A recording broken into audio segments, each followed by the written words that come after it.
Hi viewers, welcome back to our channel. இன்னைக்கு வீடியோவில் butterfly ஷேப்பில் பைனாப்பிள் கேக்கு தான் பார்க்க போகிறோம். க்ரஷ் யூஸ் பண்ணாமல் ஃப்ரெஷ் பைனாப்பிள் வச்சு எப்படி பண்ணுறதுன்னு பார்க்கலாம் வாங்க. அதுக்கு முன்னாடி நம்ம சேனலை யாராவது சப்ஸ்கிரைப் பண்ணாமல் பார்த்துட்ருக்கீங்கன்னா சேனல் சப்ஸ்கிரைப் பண்ணி சப்போர்ட் பண்ணுங்க. வாங்க இப்போ வீடியோக்குள்ளே போகலாம். ஃபர்ஸ்ட் ஒரு மீடியம் சைஸில் பைனாப்பிள் எடுத்துக்கலாம். 1 kg கேக்குக்கு இந்த மீடியம் சைஸு கரெக்டாக இருக்கும். மேலே இருக்கிற தோலை கட் பண்ணி எடுத்துட்டு பழத்தை ரெண்டாக கட் பண்ணும்போது சென்டர் போர்ஷன் இருக்கும் இல்லையா, கொஞ்சம் ஹார்டாக இருக்கும். அது வேண்டாம், அது தேவையில்லாதது. அதனால் அதை கட் பண்ணி எடுத்துட்டு மற்ற பீஸஸ்லாம் குட்டி குட்டி பீஸஸாக கட் பண்ணி எடுத்து வச்சுக்கலாம். கேக்கு சோக் பண்ணுறதுக்கு நார்மலாக நம்ம சுகர் சிரப்பு தான் சேர்ப்போம். பட் இதில் அந்த மாதிரி இல்லாமல் இந்த பைனாப்பிளையே வச்சு வேக வச்சு அதுலேருந்து இந்த சுகர் சிரப்பு எடுத்து தான் சேர்க்க போகிறோம். இதில் கொஞ்சமாக தனியாக எடுத்துகிட்டு மீதியை சுகர் சிரப் பண்ணிக்கலாம். ஸ்டவ் ஆன் பண்ணி அதில் பைனாப்பிள் சேர்த்து அதோட ஒரு 1/2 கப்புக்கு கொஞ்சம் அதிகமாக தண்ணி சேர்த்து கொதிக்க விடலாம். அதுலேயே ஒரு 1/4 கப் சுகர் சேர்த்து ஸ்டவ்வை லோ ஃப்ளேமில் வச்சுட்டு ஒரு 5 மினிட்ஸ் நல்லா கொதிக்க விடலாம். அதோட ஒரு பிஞ்ச் சால்ட்டு சேர்க்கும் போது டேஸ்ட் இன்னமும் நல்லாயிருக்கும்.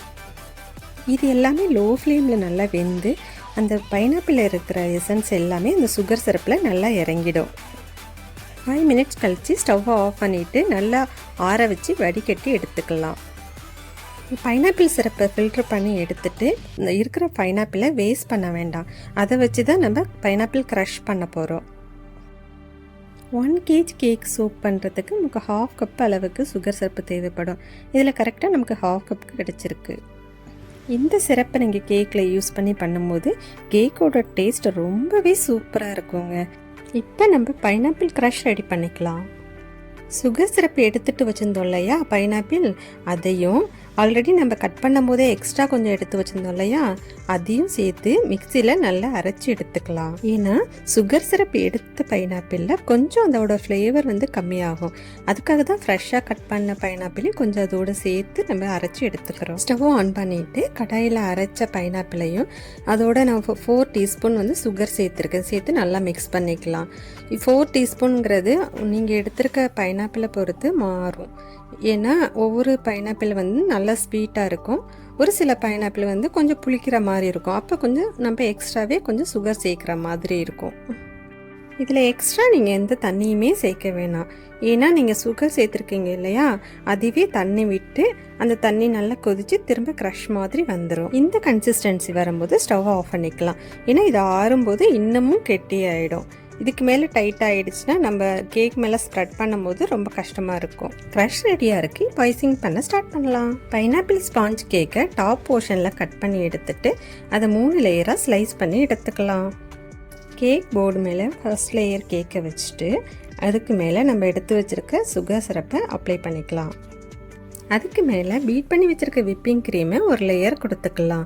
கஸ்டமர் ரொம்ப கம்மியாக க்ரீம் போட்டு கொடுங்கன்னு கேட்டதுனால ரொம்பவே கம்மியாக தான் க்ரீம் யூஸ் பண்ணியிருக்கேன். க்ரீம் நல்லா ஸ்மூத் பண்ணிவிட்டு அதுக்கு மேலே ஃபில்லிங்காக நம்ம பண்ணி வச்சுருக்க பைனாப்பிள் க்ரஷ்ஷை மேலே சேர்த்துக்கலாம். Pineapple sugar syrup and fresh பைனாப்பிளில் செஞ்ச க்ரஷ் இது ரெண்டுத்தையுமே யூஸ் பண்ணி இந்த கேக் செய்யும்போது இந்த கேக்கோட டேஸ்ட் ரொம்பவே அல்டிமேட்டாக இருக்குங்க.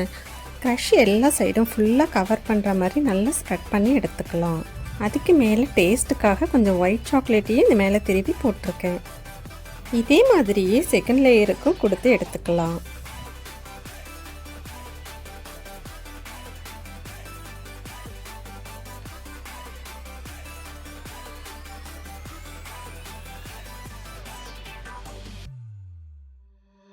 ஃபைனலாக 3rd லேயரையும் மேலே வச்சு அதுக்கு மேலே நம்ம எடுத்து வச்சுருக்க பைனாப்பிள் சுகர் சிரப்பை வச்சு நல்லா கேக்கை சோக் பண்ணி எடுத்துக்கலாம். போர்டு நல்லா க்ளீன் பண்ணிவிட்டு க்ரம் கோட் கொடுக்க ஸ்டார்ட் பண்ணிக்கிறேன். க்ரீம் வச்சு கேக் ஃபுல்லாக க்ரம்ஸ் தெரியாத மாதிரி கவர் பண்ணிவிட்டு 20 மினிட்ஸ் ஃப்ரிட்ஜில் வச்சு செட் பண்ணி எடுத்துக்கலாம். கேக் நல்லா செட் ஆன பிறகு ஃபைனல் கோட் கொடுக்க ஸ்டார்ட் பண்ணிக்கிறேன். இந்த கேக் பட்டர்ஃப்ளை ஷேப்ன்றனால ஒரு லைட் பர்பிள் கலரில் விப்பிங் க்ரீம் வச்சு ஐசிங் பண்ணிக்கலாம். விப்பிங் க்ரீமை பைப்பிங் பேக்கில் போட்டுட்டு இந்த மாதிரி கேக் ஃபுல்லாக கவர் பண்ணிவிட்டு ஸ்க்ராப்பர் எடுத்து ஸ்க்ராப்பரை போர்டில் படுற மாதிரி டச் பண்ணுற மாதிரி வச்சுட்டு லைட்டாக இப்படி ரொட்டேட் பண்ணும்போது ஈஸியான ஸ்மூத் ஃபினிஷிங் கிடச்சிரும். நமக்கு நீட்டாக ஐசிங் பண்ணி எடுத்தாச்சு. இப்போ இந்த ரவுண்ட் கேக்கை எப்படி பட்டர்ஃப்ளை ஷேப்புக்கு மாற்றலான்னு பார்க்கலாம். இந்த கேக்கை 2 ஹாஃபாக கட் பண்ணிவிட்டு வேறு ஒரு போர்டில் ஆப்போசிட் சைடு வர மாதிரி செட் பண்ணிக்கலாம். இதில் நான் 12 இன்ச் போர்டு தான் யூஸ் பண்ணியிருக்கேன். நார்மலாக நம்ம 1 kg கேக்குக்கு 10 இன்ச் போர்டு தான் யூஸ் பண்ணுவோம்.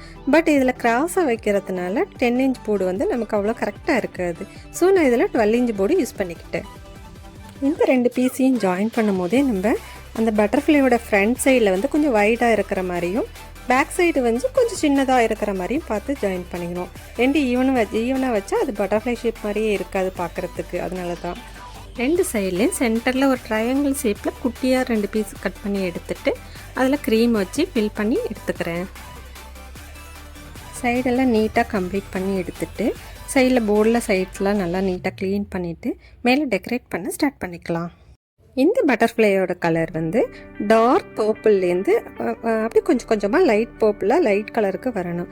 ஸோ நான் என்ன பண்ணேன்னா ஃபஸ்ட்டு டார்க் கலர் விப்பிங் க்ரீமில் ஜெல் கலர் ஃபுட் கலர் போட்டு பர்பிள் கலரில் டார்க்காக பண்ணிக்கிட்டேன். நம்ம ஒவ்வொரு லைனுக்கும் ஜெல் கலர் போட்டு மிக்ஸ் பண்ணணுங்கிற அவசியம் இல்லை. ஏன்னா நம்ம ஃபஸ்ட்டு பண்ணதே நம்ம நல்லா டார்க் கலரில் தான் பண்ணியிருக்கோம் இல்லையா.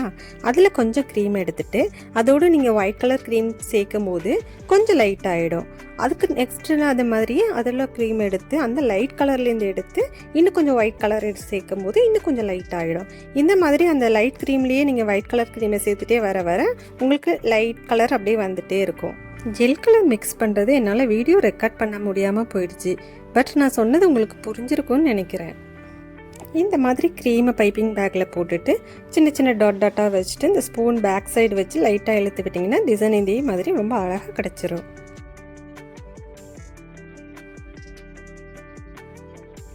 டார்க் பர்பிள் கலரில் பைப்பிங் பேக்கில் போட்டு இந்தமாரி சென்டரில் பெரிய பெரிய டாட்ஸாக வச்சு எடுத்துக்கிறேன்.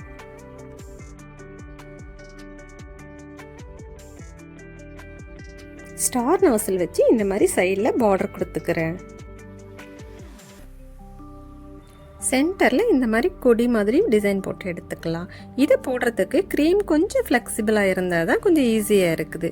ரொம்ப டைட்டாக இருந்துச்சுன்னா கொஞ்சம் போடவே கஷ்டமாக இருக்கும். ஃப்ரண்ட் போர்ஷனில் ஒரு குட்டி குட்டி டாட் மாதிரி வச்சு ஃபுல்லாக வச்சு கம்ப்ளீட் பண்ணி எடுத்துக்கலாம்.